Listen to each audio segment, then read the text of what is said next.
तो ये बताइए कि अचानक से हमें खबर आई रात 12 बजे, आपने खबर ब्रेक की कि साहब ये डीजीपी के लिए नियमावली बन गई। दोपहर तक तो इस बात की खबर नहीं थी। ये क्या हुआ, उस नियमावली में क्या खास बात है और इसके मतलब इसका प्रभाव क्या है, आपने क्या असेस किया?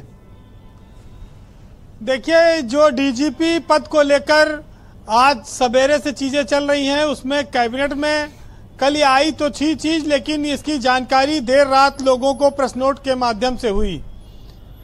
यूपी में जो संशोधन हुआ है उसमें सिर्फ इतना है कि डीजीपी का चयन मुख्यमंत्री अपनी कमेटी के माध्यम से करेंगे। कमेटी बनेगी 5 सदस्यीय जो इसका चयन करेगी, यानी कि यूपी अब खुद अपना डीजीपी चयनित कर सकेगा।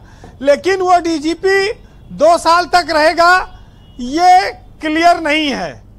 वो जब 60 साल का होगा या 2 साल की जो अवधि होगी, जो पहले होगी वो लागू होगी। ऐसा नहीं है कि आप जो है रिटायरमेंट के 7 महीना पहले आपको पूर्णकालिक डीजीपी बना दिया जाए और आप 2 साल तक डीजीपी रहेंगे। तो एक बात तो बहुत स्पष्ट है कि आपको 60 साल पे रिटायर होना होगा। अब 58 पे सरकार बना दे, 2 साल रख सकती है। सरकार को वैसे भी अधिकार है कि वो कई मामलों के आधार पर डीजीपी को हटा भी सकती है। नहीं, एक चीज की क्लैरिटी दे दीजिए। देखिए, जो जैन साहब ने भी वो बात कही थी, उसमें आपकी बात में थोड़ा कंट्राडिक्शन है। जैन साहब ने ये कहा कि 2 साल का फिक्स्ड कार्यकाल मिलेगा जब से अपॉइंटमेंट होगा, और आप कह रहे हैं कि 60 जिस दिन पूरा होगा उस दिन नमस्ते। यूपी में ऐसा नहीं हुआ। कैबिनेट से जो प्रस्ताव पास हुआ है उसमें यह साफ है कि 2 साल या 60 साल की उम्र तक जो पहले होगा वो लागू होगा। अच्छा, ये है मतलब नियमावली में, ये एकदम क्लियर कैबिनेट के डिसीजन में है। ओके, तो ये बात अभी पब्लिक डोमेन में नहीं आई फिर?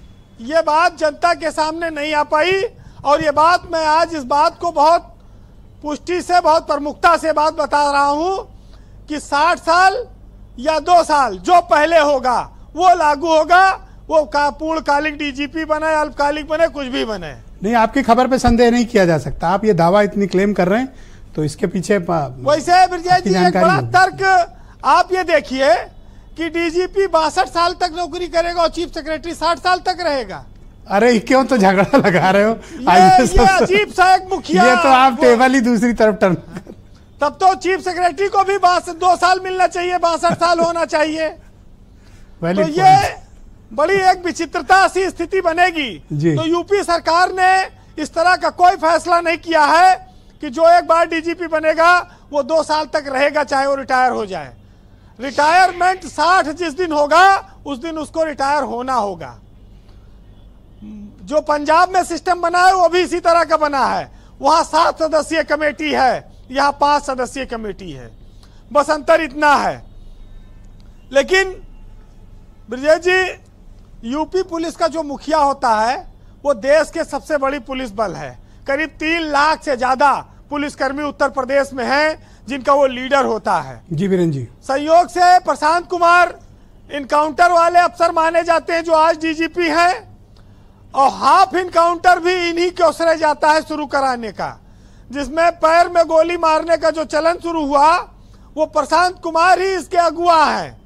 और मेरठ में जब वो एडीजी थे तो उन्होंने काफी हाफ इनकाउंटर कराए, तो वो प्रचलन में हाफ इनकाउंटर उन्हीं के जमाने से आया। एक बात और कहूंगा जी, आज थोड़ा वक्त का भी कमी है जी, देखिएगा जी। जब डीएस चौहान डीजीपी थे कार्यवाहक तौर पर, तो उस समय एक पैनल भेजा गया था यूपीएससी को। उस समय यूपीएससी ने यह कहते हुए लौटा दिया उस पैनल को, नाम को जी, पूर्णकालिक डीजीपी की। जो पिछले डीजीपी मुकुल गोयल थे उनको हटाने के लिए क्या कारण थे, उनको क्यों हटाया गया? वो तो अच्छा अयोग्य, नकारा, क्या क्या तो प्रेस नोट में लिखा था। काफी मतलब बेइज्जतीपूर्ण तरीके से हटाया गया था जी। लेकिन उसका फिर जवाब यूपी सरकार ने कोई नहीं भेजा, उसको डंप कर दिया, वो मामला खत्म हो गया। उस समय कोशिश हुई थी डीएस चौहान 2 साल के लिए पूर्णकालिक, तब डीजीपी अगर अनुमति मिल जाती तो वो बनते, और तब वो सेंटर की अनुमति से अगर बनते तो 2 साल रहते, इसमें कोई शक नहीं है। वैसे जी हमारे देश में और प्रदेश में अभी जो डीजीपी है वो तो उनका मई 2025 में रिटायरमेंट है। लेकिन पुलिस के बारे में ये कहूंगा कि वो कठिन परिस्थितियों में काम करती है, जाड़ा गर्मी बरसात सब कुछ झेल कर काम करती है। अन्य विभागों की तुलना में उसको घूस भी कम मिलती है, लेकिन वो बदनाम ज्यादा होती है। और ये भी सही है कि पुलिस को खुद भी बहुत घूस देना पड़ता है, खाली वो लेती ही नहीं है, आज आपकी बात सुन के कई लोग तो रो पड़ेंगे।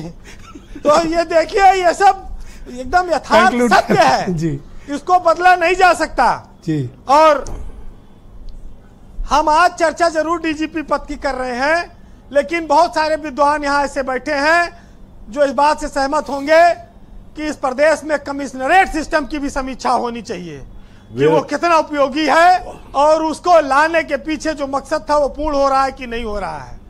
कमिश्नरेट सिस्टम जी का जंजाल है या जनता के लिए कोई फायदा है, इस बात पर क्योंकि ये एडीजी रैंक के अफसर बुढ़ौती में कप्तानी करने के जो शौकीन बने हैं, ये उनकी समीक्षा होनी चाहिए। जी कंक्लूड करें प्लीज। देखिए ब्रिजेश जी, नाम तो खाली कार्यवाहक होता है, काम तो सब फुल फ्लैज करता है।